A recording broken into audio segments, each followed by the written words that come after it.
You're listening to the Pulled by the Root podcast. This is Heidi Marble. I'm so glad you're here to listen to this episode with Greg Luce. Greg is an attorney. He is also an adopted person who represents adoptees only.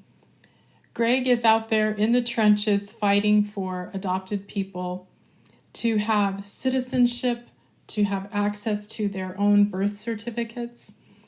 Greg also talks a lot about his own personal journey as an adopted person.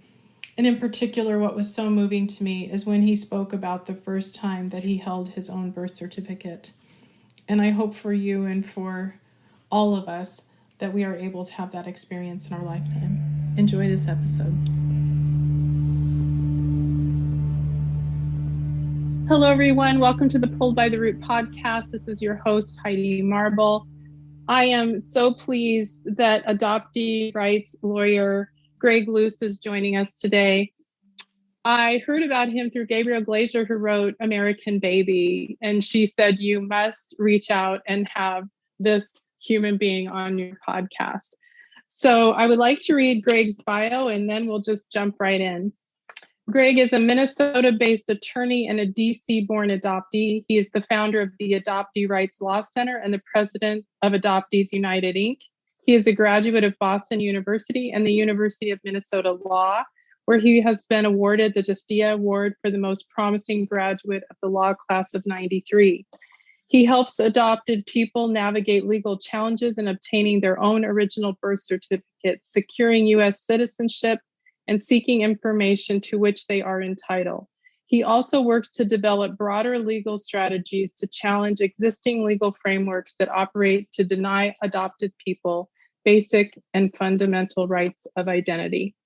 So Greg, before we jump in, I asked you before we recorded, I'm like, is it true that you're the only adoptee rights attorney? So let's just start with that before we start with your adoption story.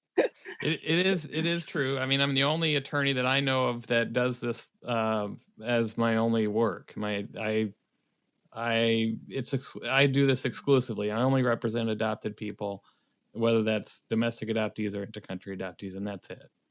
And so, yes, it is true.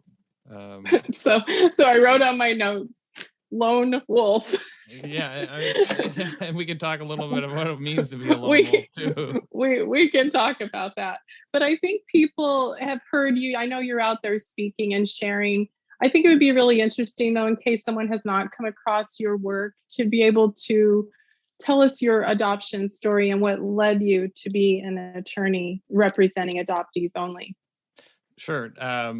Yeah, my work is informed by my experience, obviously. I was born and adopted in the District of Columbia in 1965 during what's known as the baby scoop era. My mother was a resident at a maternity home in Georgetown and gave birth to me at George Washington University. Much of this information I learned later in life in my 30s once I was able to find who my birth mother was.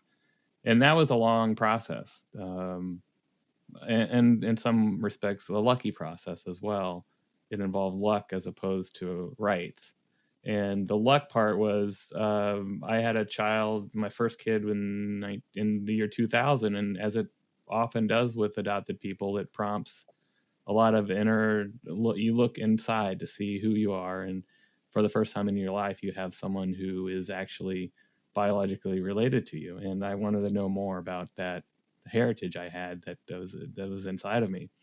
So I petitioned the court in the District of Columbia to unseal my records. And within a couple of weeks, I got an order back from the court saying, yes, we're breaking the seal.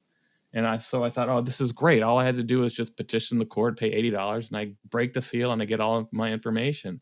Well, it turns out that's just the first step. And the second step is the adoption agency contacts you and asks for a $500 search fee, meaning they want to charge you $500 in order to search for and hopefully find the birth parent, not for providing your information, but for facilitating essentially a reunion. I didn't want that. I wanted the information. I wanted who I was born to. I wasn't ready in any respect for a reunion. But that's how everything was geared toward. And it was geared towards also obtaining the consent of the birth parents to whether they would release their names. And this was the procedure in DC in the year 2000. So I didn't pay the $500. I can't recall if I even had $500 to spare in the year 2000. And just sort of let that go. But at the same time, within about 6 months, apparently my birth mother had registered for one of these private online registries, and boom, she got a match, and I of course got a match as well. And we were able to know who we were in October of 2000. Unfortunately, she had been battling cancer for about 13 years prior to that, and she died within 6 months of us being reunited, which is very bittersweet. But at the same time, I was accepted entirely by her family and my family, birth family, as well. And so I've had that legacy since the year 2001, since she died, or 2000 when I first found out who she was. And it was another basically 15 years before I looked back again to determine whether I want to get my original birth certificate. I knew who my birth father was. They had married shortly after I was born, within a year after I was born, divorced later, but his name was freely given to me by people in the family. They were well known within the family. It wasn't really the adoption itself was a secret, but their relationship was not a secret, obviously, because they married later. But through word of mouth, I had heard he's not interested in connecting. So in about 15 years later, I began the process of getting my original birth certificate. And by that time, I'm this gung-ho, ready to go attorney saying, I'm not gonna quit this time like I did 15 years earlier. And I filed a huge brief and ended up going before the DC Court of Appeals finally, in which they ruled that I was entitled to all my records. And I was also entitled to an unredacted birth certificate because the trial court had redacted my father's name in the last time I had tried to get my records. And so that's the part that I appealed, the redaction of my father's name, because I knew who he was. We all knew who he was. And, they could just redact it and I could just fill in the blank with his name. So the fact that it was so secret that they couldn't even release the name in print on my own original birth record was something that really motivated me to appeal. And that appeal led to me finally, about 9 months ago, holding my original birth certificate in my living room. And it was incredibly meaningful to hold that piece of paper and to have it and somewhat, shakily holding it in my hands. And I have that now. So as a 20-year, off and on battle, it would have cost tens of thousands of dollars had I paid an attorney to do it. And from that long process, I said to myself, it can't be this way. It really can't be this way for adopted people to have to do what I just did. And so I began to look at what other states are doing. And it's from there I developed a map of what other states are doing. And I decided, listen, I'm going to represent adopted people. And initially it was representing them, adult adopted people, representing them in order to get their original birth records. It's since sort of expanded so that it may be an original birth certificate, it may be a baptismal certificate that original that somebody wants, or it could be the court records. And then the agency records, which are the most valuable. They're typically the hardest ones to get. But that is something, if my client wants to do that, I will try to get those, but they're very tough to get. That part is limited to Minnesota law because I'm a Minnesota lawyer. But I also represent intercountry adoptees across the country who do not have U.S. citizenship, even though they're adopted by U.S. citizen parents. Or they have a problem proving U.S. citizenship, even though they know that they are, and I know that they are, just looking at what happened for their adoption. And it's a matter of getting the documentation and applying for that proof, whether it's a passport or a certificate of citizenship. So that's sort of the scope of my work that's grown over the years, but it all grew out of this. It really was a 5-year court case that led to me to sit in my living room, open up an envelope in front of my wife, and hold my original birth certificate in my hands.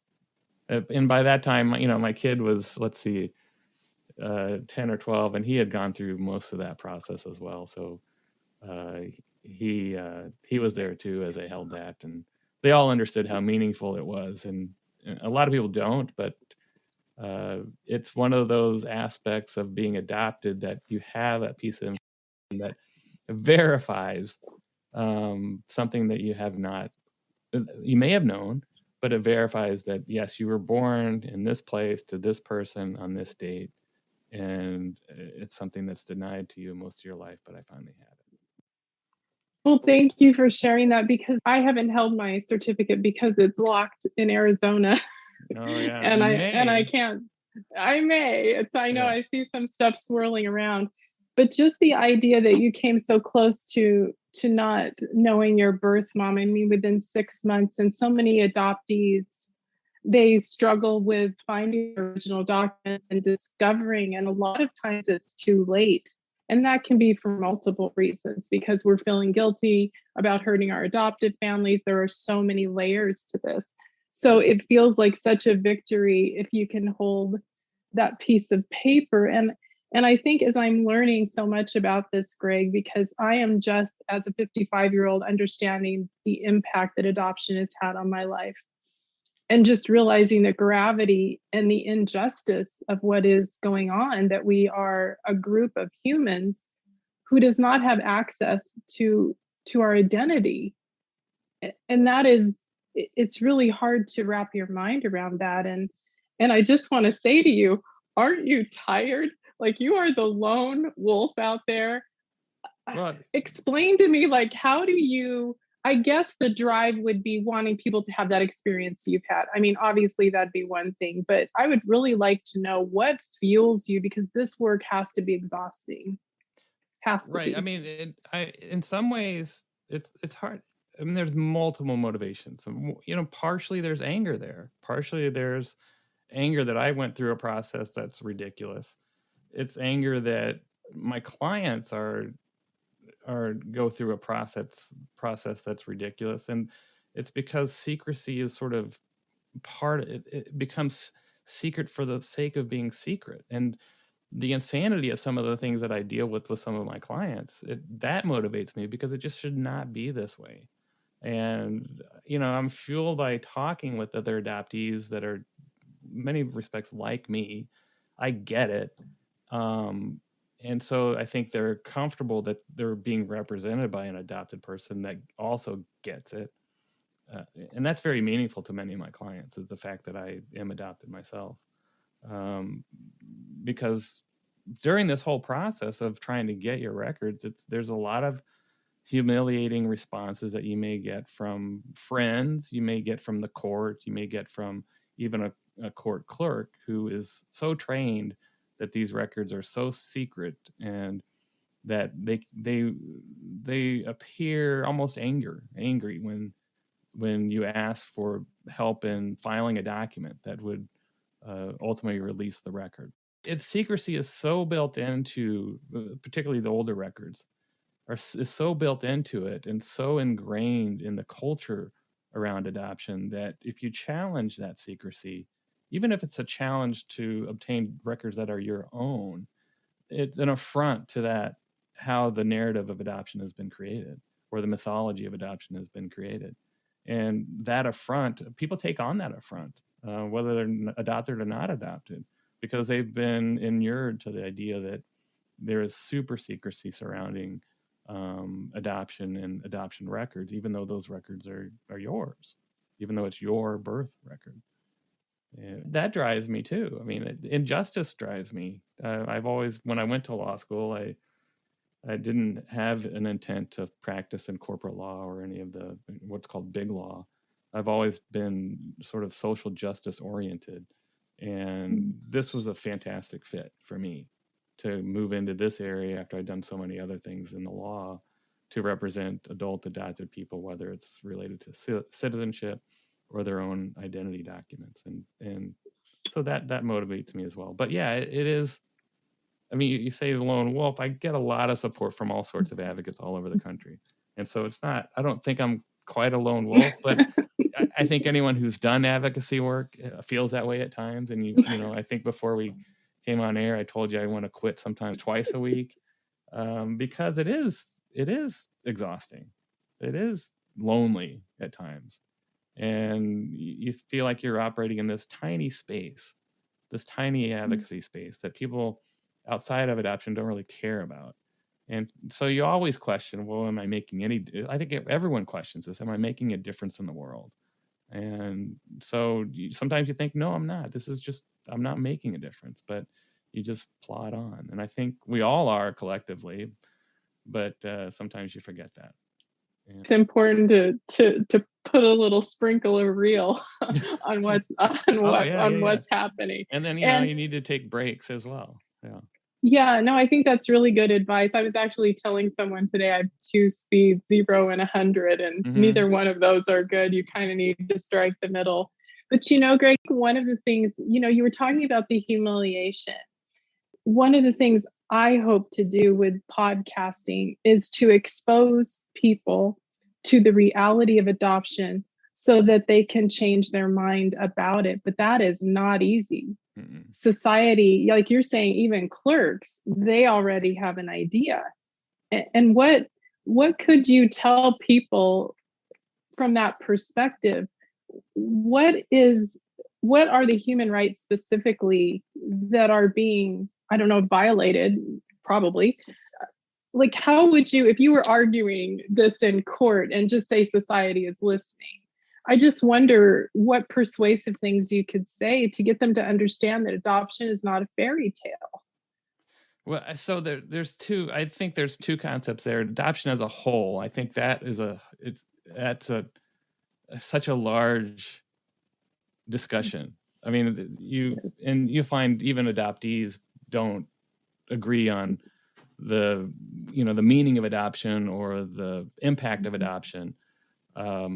So I don't stay away from that argument. I mean, I deal with that argument all the time, but when I'm talking about the rights to your own record, I have to separate in many respects what adoption's all about and talk about individual rights to your own identity record, your own birth record, because we're the only group in the U.S. that is denied our own birth record, and sometimes we're denied it because a third party, a birth parent, says we can't have it. And so we're the only class like that in the United States. Other countries may be different, in which you're denied your own birth record. And there's already a compromise. We typically, in some states that are unrestricted, you have to wait until you're 18 or 21 to obtain your record. So that's one big compromise already. But we're not going to compromise on the fundamental right that you are entitled to your own record that provides the facts and circumstances of your own birth. I mean, the U.S. is not a party to the UN, the Rights of the Children, the Convention on the Rights of the Children, but it does inform the right that you have a right to know who your parents are and where you came from, essentially. And that is something that the U.S. is the only country in the world that's not a party to that agreement, and it should be. But that does certainly inform what is at stake here, and that is the right to your own identity and to know who you come from. What you do with that information is up to you. You may seek reunion, you may seek out a birth parent, you may not. You may want that for your record.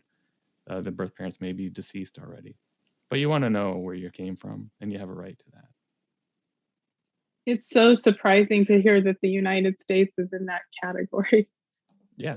I mean, it does relate. It does relate to how we run our child welfare laws. I mean, we don't want the state. It's a very much state oriented approach in the state by state basis, and so these states don't want to be told how to run their child welfare programs. Especially if those child welfare programs mean you're going to undo some of the mythology that surrounded adoption in the past, and especially secrecy around adoption. So, Greg, what is the good news? Is there any progress? Because I know I just signed something that you sent that went to Arizona to try to disrupt something there. Right. Is the needle moving a little bit?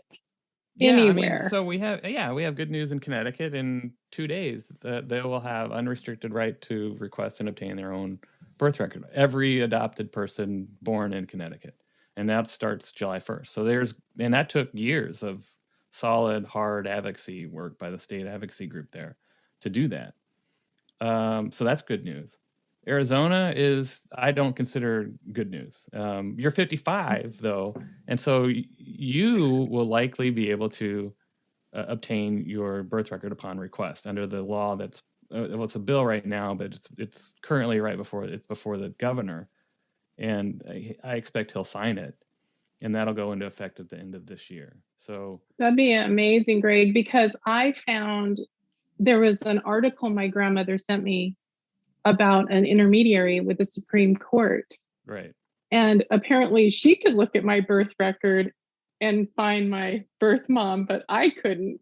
Right. So if my birth mother would have been deceased, I may still, well, I guess DNA might have helped me, but it was like, it just seemed nonsensical to me that a stranger could go and look, and it's just hard to imagine. And that was a process I encountered in the District of Columbia, the same process where, they break the seal, but all that means is that the adoption agency takes over, reviews the record, sees who your birth parents are. You're on the phone with them. They've got that information in front of them, and they're not telling you. And so they get that information, but others don't.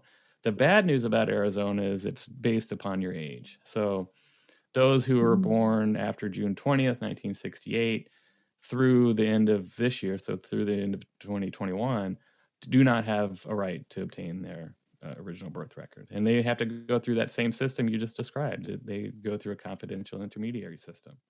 And so who's in charge? Right. And so it divides us into these two, the haves and the have-nots. And it's that's one of the most aggravating parts of trying to make progress on this, what I consider a fundamental right. So that's there's good news, bad news in Arizona.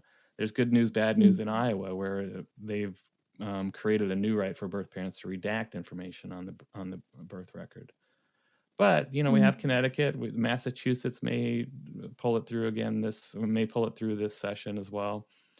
The good news too is I think we have a national movement now. I mean, we've had a national movement for years, but I think it's starting to really gel. I think we're building coalitions.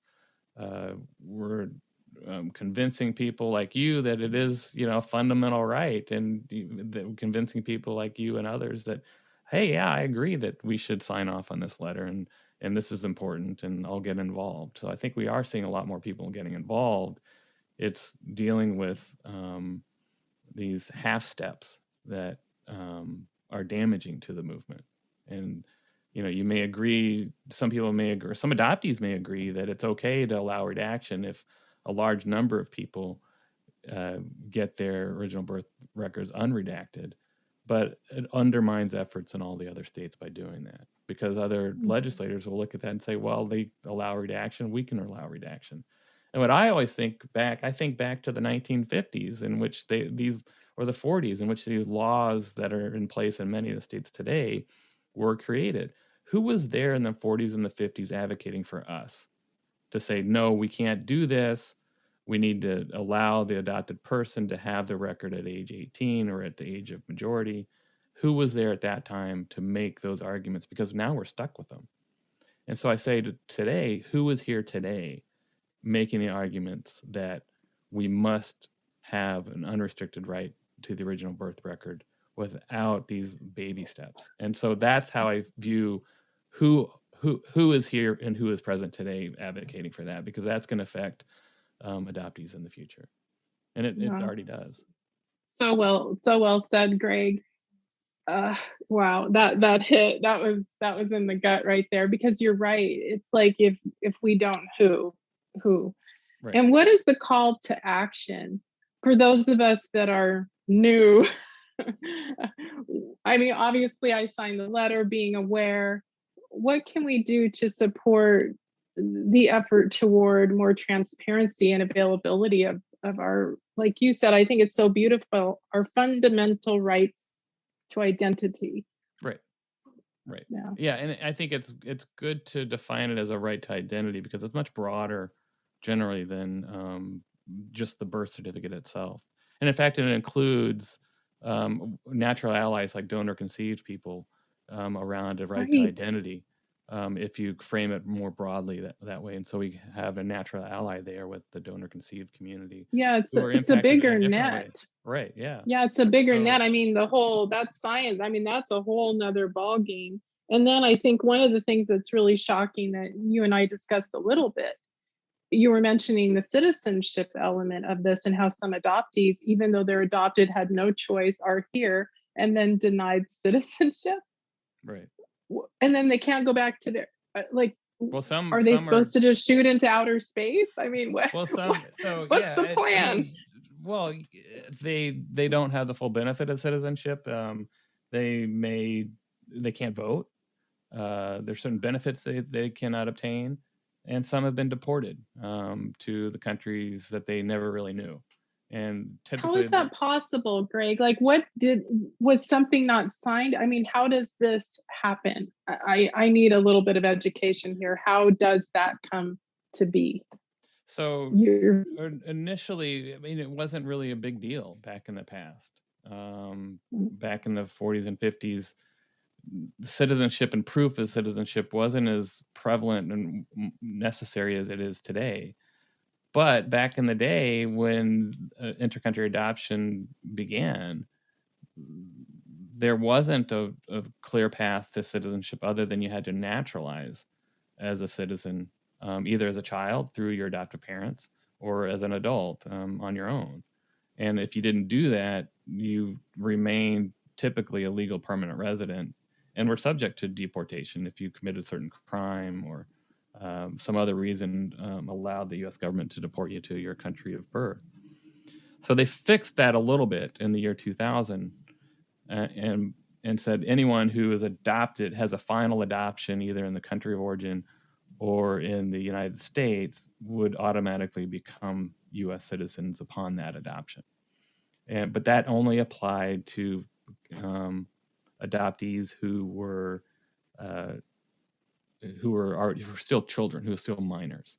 So those who are older, those who are basically 18 or older in the year 2001 did not obtain that benefit. And so that's what the issue is today, is fixing that loophole so that any person who was adopted by a U.S. citizen parent would automatically become a U.S. citizen.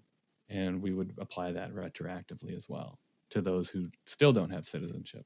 I mean, I have a client who was born in Germany in 1956 who does not have citizenship, and she's retired. She retired after working for more than 20 years with the Social Security Administration. And so it's just heartbreaking. I know. And then people say, well, why don't you just naturalize? Well, yeah, that's the process that we're following right now. We're naturalizing, but it's a years-long process. It's not as easy as people seem to think it is. Some people have voted, for instance, believing very reasonably that they were citizens, and that gets them in trouble. There is an exemption if you voted and you reasonably believed you were a citizen at the time because your parents were. But you have to overcome those barriers as you try to naturalize. Or you may have a criminal conviction that may bar you from becoming a U.S. citizen.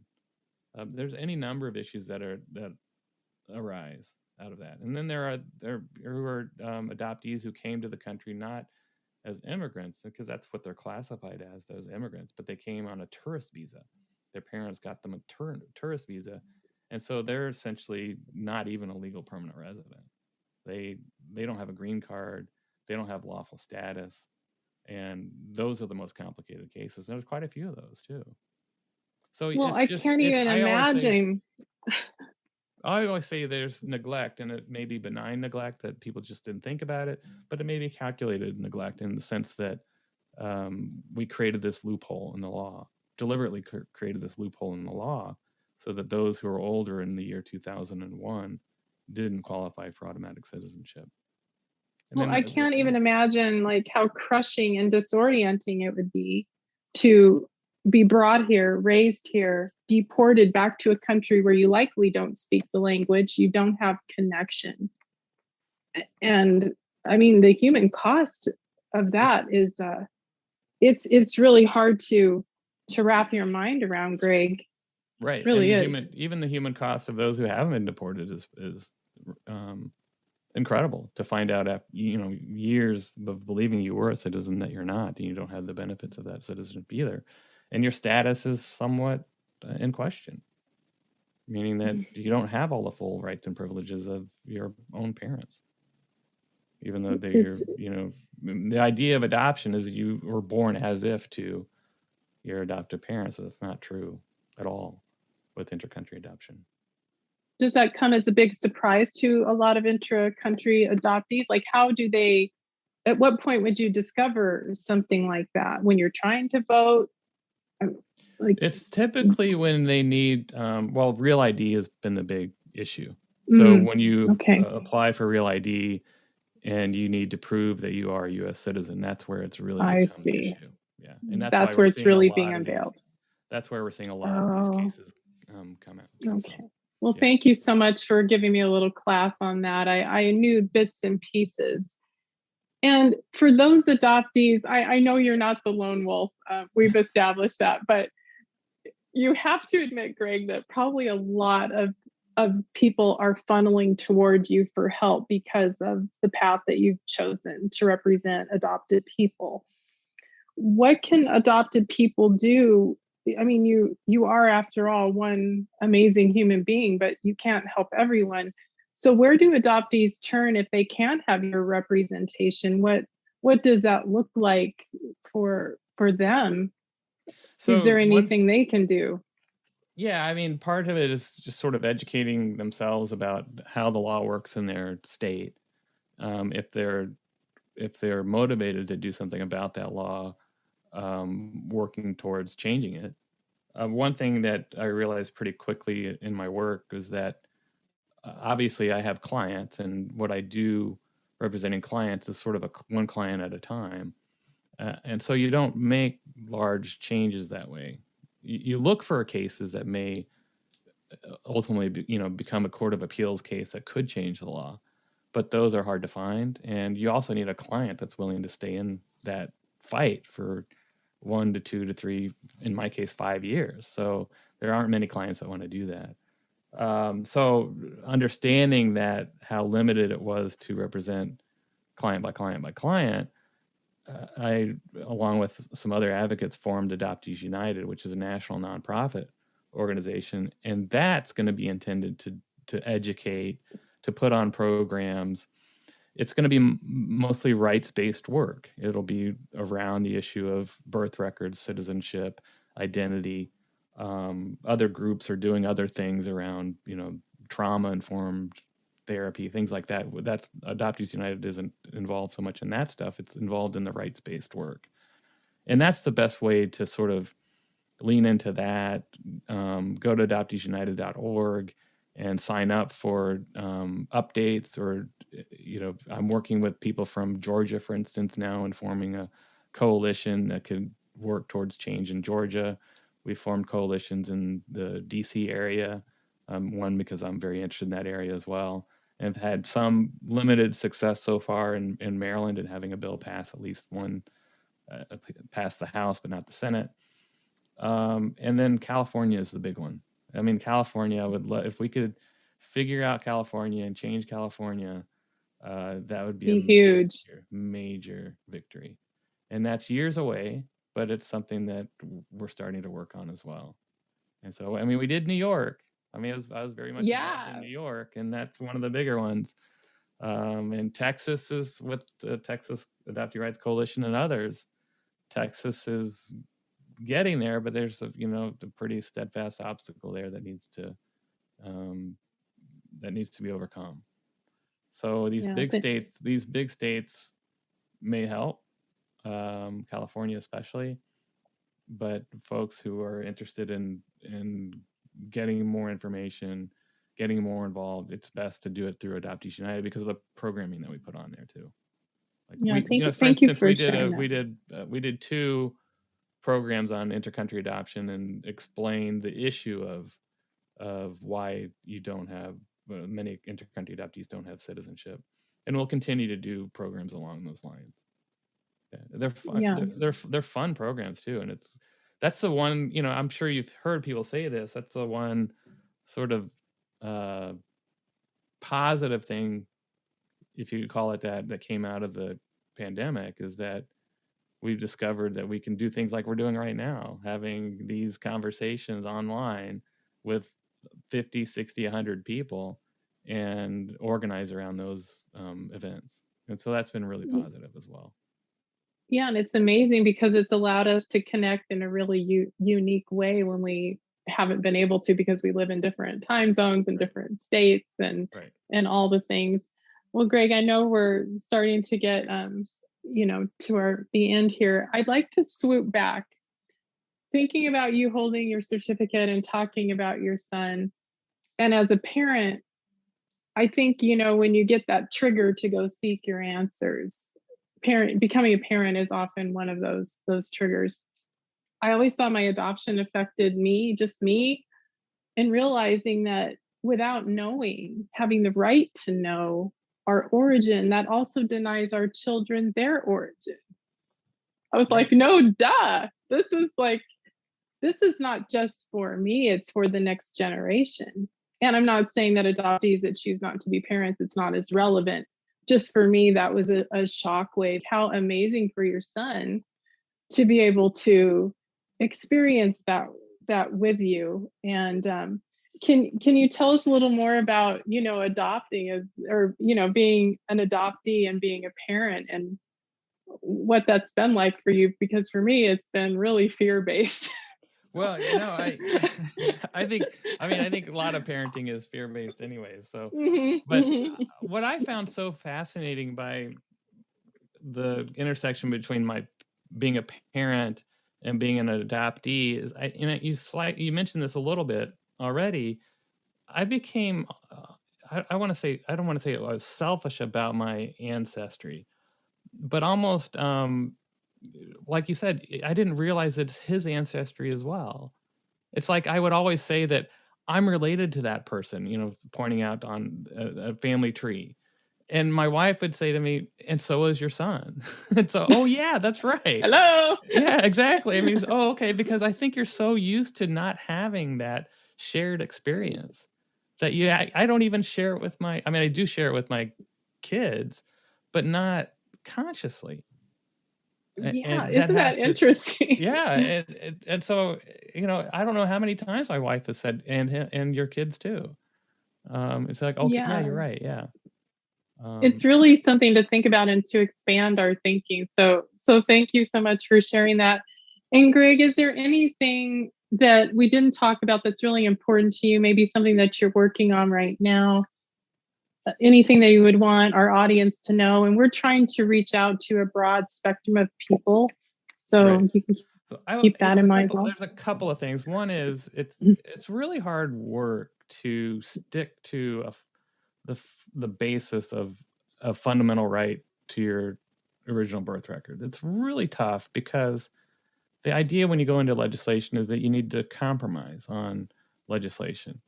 And for me, there's just a bottom line of you're entitled to the record and you should receive the record. We're not going to pick and choose among adoptees who gets it and who doesn't. So that just lean into how hard that may be, but that's the difficulty we have in making change. And the other thing I think I'm kind of excited about in the sort of shifting to Adoptees United is working with a few other people to try to have what's called an edit-a-thon, a Wikipedia edit-a-thon, where we have a group of people who are signed up as editors on Wikipedia, and we go through a lot of entries and correct the records and make more context to what's listed in Wikipedia around the issues of adoptees, around the issues of adoption, around the issue of adoptee rights, including possibly creating new entries around adoptee rights. And that's something that I'm hoping to do by the fall, hopefully through in middle of November during what's normally Adoption Awareness Month, I think. But that's something I'm excited to do. And so look for that as the months go by. We'll see. That is brilliant. Yeah, I love that. It's kind of like going and cleaning up the internet. Yeah, exactly. It's, I mean, and is, as long as you can cite authorities, which we certainly can, to many of these issues, it's an open source, it's a freely contributed resource, and so we should be able to also contribute to the broader knowledge of what it means to be an adoptee and what it means to support adoptee rights. Mhm. Well, Greg, I can't thank you enough for taking the time to speak with us, to speak with me, to share your personal story, to share your advocacy and your life's work and the hope that exists and the struggle. So, and hopefully you'll come back again and give us an update, and there'll be more states on board, and maybe I'll be standing by a cactus with my birth certificate. It finally happened in Arizona. I want to see you get your birth certificate. That'll be nice to see. And then I look forward to coming back, and then maybe hopefully we'll have a lot better news, in the next couple of years. Yeah. But I really appreciate you on the show and talking to you. It's been great. It's been really wonderful. Thank you again.